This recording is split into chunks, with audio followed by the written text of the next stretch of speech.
Hello everybody, this is Gregory with Permanent Weight Loss Made Easy, where there should be no hesitance in your weight loss and in your weight maintenance.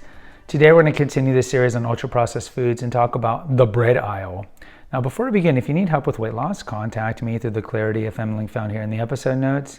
Also check out my 2 books, which you can find on Amazon, my website, which has hundreds of articles and recipes. Most of those recipes are paleo-esque.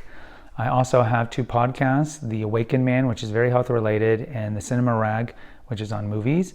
Also, I have Confessions of an Obese Child, the podcast as well. And lastly, if you appreciate my content, there's a link for PayPal.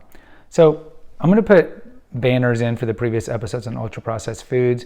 We've already covered the large majority of ultra-processed foods, whether they be frozen foods, candies, chips, cookies, cereals, donuts, and all these things. But I wanted to do a quick one on the bread aisle because I think a lot of people forget that most breads that we eat are ultra-processed. Now, if you're comparing today's typical bread with the bread of 500 years ago, 1,000 years ago, the bread that we have now is much less nutrient dense. And if you doubt that, you can look at the ingredients that are found in the typical bread that you buy on the shelf, and you'll see that it's got tons of things that didn't exist 1,000 years ago, including preservatives.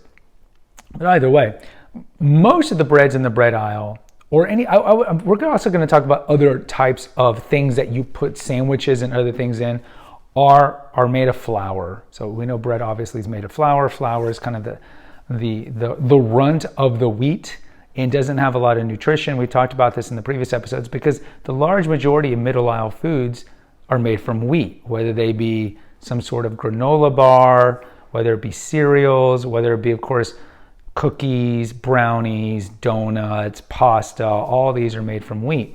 So when you look at the bread aisle, the large majority of bread is just garbage. And especially if you're looking at the cheaper bread. So if you're looking at the 99-cent bread, you're looking at the enriched white bread of hamburger buns, hot dog buns. This is just all garbage. It's processed bread that has no nutrition at all. Similar to bread, you can look at English muffins. Again, same thing. It's just enriched, bleached white bread, low-level stuff.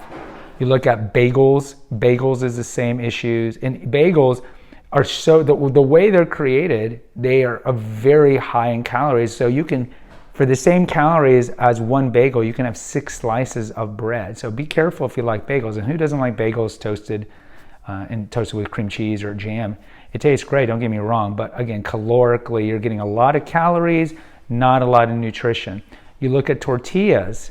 Most people love flour tortillas. Flour tortillas is the same culprit. A lot of calories, not a lot of nutrition. If you like tortillas, go with the corn variety. Now, the corn variety are genetically modified here in America, but at least they are more nutrient dense, and that's not saying a lot, but they are more nutrient dense than the flour tortillas would be as well. Now, if it comes to bread, because we do have an episode here on the do's and don'ts of bread, when it comes to bread, there is a gradation, or you could say a gamut, from really bad bread, so that'd be the cheap, crappy white bread, the hamburger bun, the hot dog buns, and then you can get the 10 grain breads, the heavier loaves.